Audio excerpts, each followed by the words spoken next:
ಎಲ್ಲ ವರ್ಗದ ಜನರನ್ನು ಒಗ್ಗೂಡಿಸಿ ಸದೃಢ ಅಖಂಡ ಭಾರತವನ್ನು ನಿರ್ಮಿಸುವಲ್ಲಿ ಸಂವಿಧಾನ ಮೂಲ ಕಾರಣವಾಗಿದ್ದು, ಇಂತಹ ವಿಶ್ವಶ್ರೇಷ್ಠ ಸಂವಿಧಾನವನ್ನು ದೇಶಕ್ಕೆ ನೀಡಿದ ಭಾರತ ರತ್ನ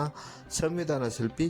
ಬಾಬಾ ಸಾಹೇಬ್ ಅಂಬೇಡ್ಕರ್ ಅವರು ಸದಾ ಸ್ಮರಣೀಯರು ಎಂದು ಶಾಸಕರು, ರಾಜ್ಯ ಮಾಲಿನ್ಯ ನಿಯಂತ್ರಣ ಮಂಡಳಿ ಅಧ್ಯಕ್ಷರೂ ಆದ PM ನರೇಂದ್ರ ಸ್ವಾಮಿ ಸ್ಮರಿಸಿದ್ದಾರೆ. ಸಂವಿಧಾನ ಶಿಲ್ಪಿ ಡಾಕ್ಟರ್ BR ಅಂಬೇಡ್ಕರ್ ಅವರ 69ನೇ ಪರಿನಿರ್ವಾಣ ದಿನದ ಅಂಗವಾಗಿ ಶನಿವಾರ ಮಧ್ಯಾಹ್ನ 1 ಗಂಟೆ ಸಮಯದಲ್ಲಿ ಮಳವಳ್ಳಿ ಪಟ್ಟಣದ ಅಂಬೇಡ್ಕರ್ ವೃತ್ತದ ಬಳಿ ಇರುವ ಅಂಬೇಡ್ಕರ್ ಅವರ ಪುತ್ಥಳಿಗೆ ಮಾಲಾರ್ಪಣೆ ಮಾಡಿ ಪುಷ್ಪಾರ್ಚನೆ ಮಾಡೋದರ ಜೊತೆಗೆ ದೀಪ ಬೆಳಗಿಸಿ ಗೌರವ ನಮನ ಸಲ್ಲಿಸಿದ ನಂತರ ಸುದ್ದಿಗಾರರೊಂದಿಗೆ ಮಾತನಾಡಿದ ಅವರು, ಶೋಷಿತರ,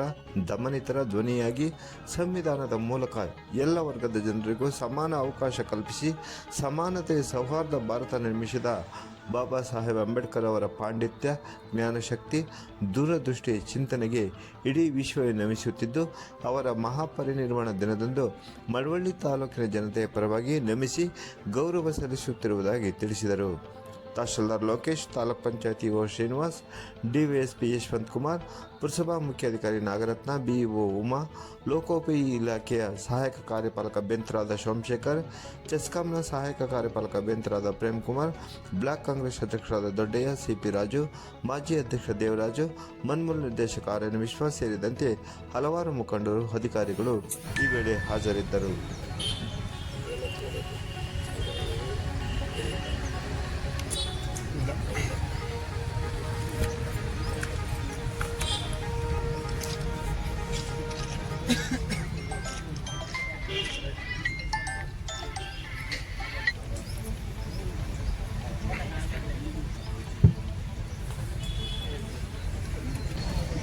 ಸಂವಿಧಾನಕರ್ತರು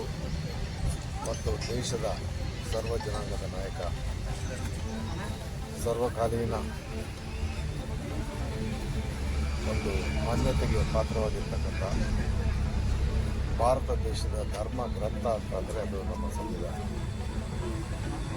ಅದರ ರೂವಾರಿ ಬಾಬಾ ಸಾಹೇಬ್ ಅಂಬೇಡ್ಕರ್ ಅವರು ಡಿಸೆಂಬರ್ 6ರಂದು ನಿಧನ ಹೊಂದಿದ ದಿನ. ಇಡೀ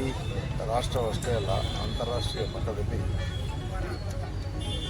ಈ ದಿನ ಅವ್ರನ್ನ ಸ್ಮರಿಸ್ಕೊಳ್ಳೋದ್ರ ಜೊತೆಗೆ ಸಾಧನೆ ಅನ್ನೋದಕ್ಕಿಂತ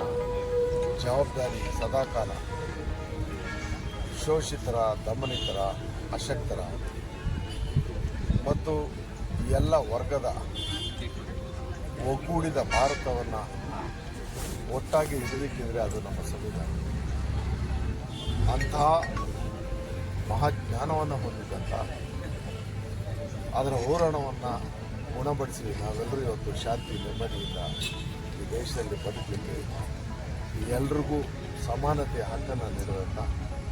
ಆ ಪುಣ್ಯಾತ್ಮನ ಸ್ಮರಣೆಯನ್ನು ಇವತ್ತು ಮಳವಳ್ಳಿಯಲ್ಲಿ ನಾವೆಲ್ಲರೂ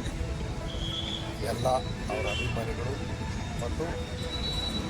ಸರ್ಕಾರದ ವಿವಿಧ ಇಲಾಖೆ ಅಧಿಕಾರಿಗಳು ಎಲ್ಲರ ಹೊರಗೂಡಿ ಇವತ್ತು ಅದನ್ನು ಆಚರಿಸಿದ್ದೀವಿ.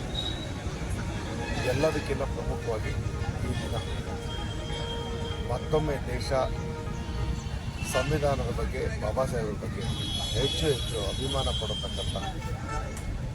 ನಮ್ಮೆಲ್ಲರ ಒಂದು ಪ್ರೀತಿಯ ನಮನಗಳನ್ನ ಅವ್ರಿಗೆ ಸಲ್ಲಿಸ್ತಾರೆ.